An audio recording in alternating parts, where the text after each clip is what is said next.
অযথা খোঁচাতে যাবেন না, বুঝলেন? পরে কিন্তু সামলাতে পারবেন না। একটা দেশের হাই কমিশন বা এমবেসি এগুলোকে আঘাত করা মানে ওই দেশটাকে সরাসরি আঘাত করা। আজকে যদি বাংলাদেশের এমবেসি ভারতে অবস্থিত থাকে এবং ভারতের কোনো মানুষ বা ভারতীয় সৈন্য যদি ওই এমবেসিতে গিয়ে অ্যাটাক করে, তাহলে অন্তর্রাষ্ট্রীয় আইন সেটা মেনে নেবে যে ওই দেশকে সরাসরি অ্যাটাক করা হয়েছে। কারণ এমবেসির যে জায়গা, ওই দেশটা ভারতের, কিন্তু এটার পুরো নিয়ন্ত্রণ বাংলাদেশের। তার মানে এই এমবেসির উপর অ্যাটাক করা মানে কি বাংলাদেশের উপর অ্যাটাক করা, এটা অন্তর্রাষ্ট্রীয় আইন। ঠিক আছে? এইসব জিনিসে খোঁচাতে যাবেন না। এমনি অনেক খোঁচানি মানে করছেন। এই উসমান হাদি আমরা দেখলাম বিতর্কিত একটা পোস্ট দিল গ্রেটার বাংলাদেশ। হাসনাত সেভেন সিস্টার্সকে কেটে দেওয়ার ধমকি দিল। এদিকে প্রাক্তন সেনাকর্মী সেম হুমকি দিল।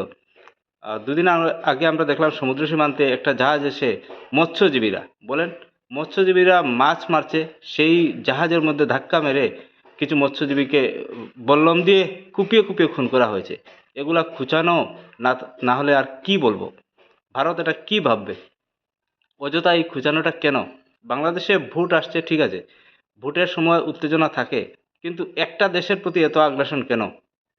এই আগ্রাসন যদি বেশি হয়, চরম পর্যায়ে পৌঁছে যায়, তাহলে কিন্তু কিছু সামাল দিতে পারবেন না। ভারত মানে যেটা হওয়ার তো হবেই, কিন্তু যেটা একটু পরে হতে ছিল, এটা অনেক আগে হয়ে যাবে। ঠিক আছে? একটু সাবধান থাকবেন আর অযথা খোঁচাবেন না। জয় হিন্দ, জয় ভারত। ভালো লাগলে একটু শেয়ার করে দেবেন আর সাবস্ক্রাইব করে দেবেন। ধন্যবাদ।